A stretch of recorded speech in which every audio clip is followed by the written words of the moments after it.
পতিভাচালং পঙ্গুং লঙ্ঘয়তে গিরিম যৎকৃপাতমহং বন্দে পরমানন্দ মাধব। জয় গুরু, জয় গুরু, জয় গুরু।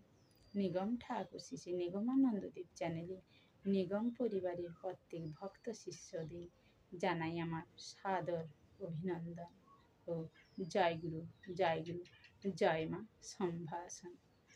আজ আমি তোমাদের সামনে উপস্থিত হয়েছি সেই ঠাকুরের কিছু অভয়বাণী নিয়ে।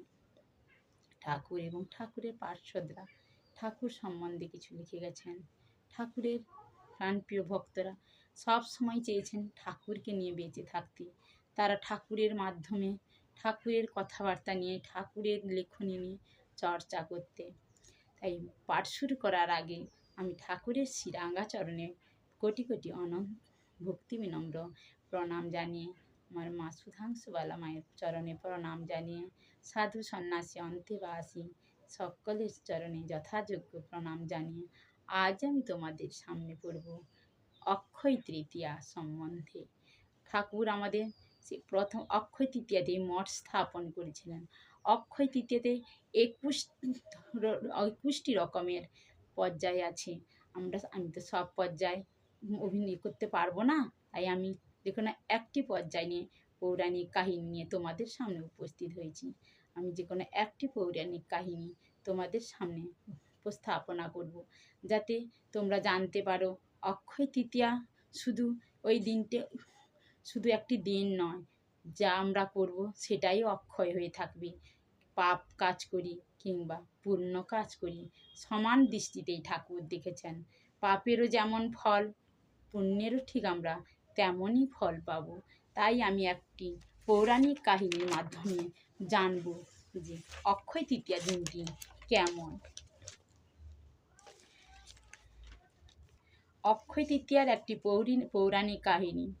ধর্মরাজ যুধিষ্ঠির একবার মহামুনি শতানিককে অক্ষয় তৃতীয়া তিথির মাহাত্ম্য কীর্তন করতে বললেন। শতানিক বললেন, পুরাকালের খুব ক্রোধ সম্ভস্য নিষ্ঠুর এক ব্রাহ্মণ ছিলেন। ধর্ম কর্মে তার বিন্দুমাত্র আগ্রহ ছিল না। একদিন এক দরিদ্র ক্ষুধার্ত ব্রাহ্মণ তার নিকট অন্ন এবং জল ভিক্ষা চাইলে রণচণ্ডী হয়ে ব্রাহ্মণ কর্কশ স্বরে তার দুয়ার থেকে ভিখারিকে দূর করে তাড়িয়ে দিলেন আর বললেন যে অন্যত্র ভিক্ষার চেষ্টা করতে। ক্ষুধা পিপাসায় কাতর ভিখারিকে চলে যেতে দেখে উদ্যত হলো ব্রাহ্মণ পত্নী সুশীলা। অতিথির অবমাননা দেখতে না পেরে দ্রুত স্বামীর নিকট উপস্থিত হয়ে ভর দুপুরের অতিথি সৎকার না হলে সংসারে অকল্যাণ হবে ভেবে ভিখারিকে ডেকে অন্ন জলের ব্যবস্থা করেন। ভিখারি ব্রাহ্মণ অতীব সন্তুষ্ট হলেন এবং তার দানকে অক্ষয় দান বলে অভিহিত করে চলে যান। এরপর যখন সেই উগ্রচণ্ডা ব্রাহ্মণের অন্তিম কাল উপস্থিত হলো, যমদূতেরা হাজির হলেন এবং ভয়ঙ্কর ক্ষুধা তৃষ্ণা বুকে নিয়ে চলে গেলেন। তারপর যমরাজের কাছে নিয়ে যেতেই তিনি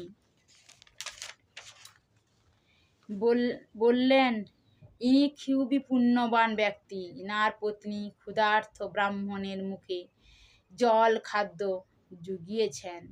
সেই পুণ্যের ফলে ইনি স্বর্গে গমন করবেন।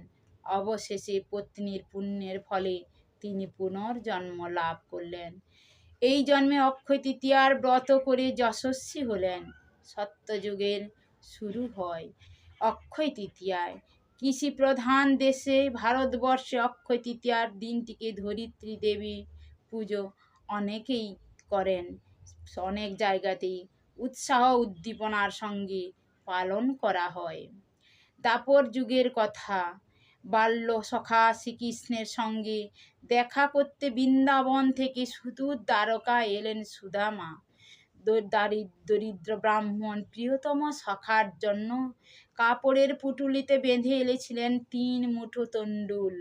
পরম তৃপ্তিতে গ্রহণ করলেন শ্রীকৃষ্ণ।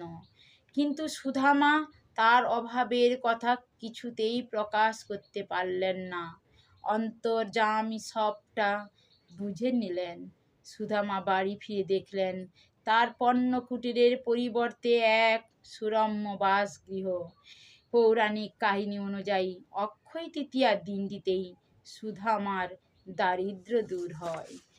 জয় গুরু, জয় গুরু, জয় গুরু। সব কিছু আমি স্থাপন করতে পারলাম না, কিছুটা উপস্থাপন করলাম। জয় গুরু, জয় মা। অক্ষয় তৃতীয়া দিনটি সবাই সাদরে আনন্দে পালন করবেন। জয় গুরু, জয় মা। এই ছিল আমার আজকের বাণী পাঠ উপস্থাপনা। যদি ভালো লাগে লাইক, শেয়ার ও কমেন্ট করবেন, সাবস্ক্রাইব করে পাশে থাকবেন। জয় গুরু, জয়।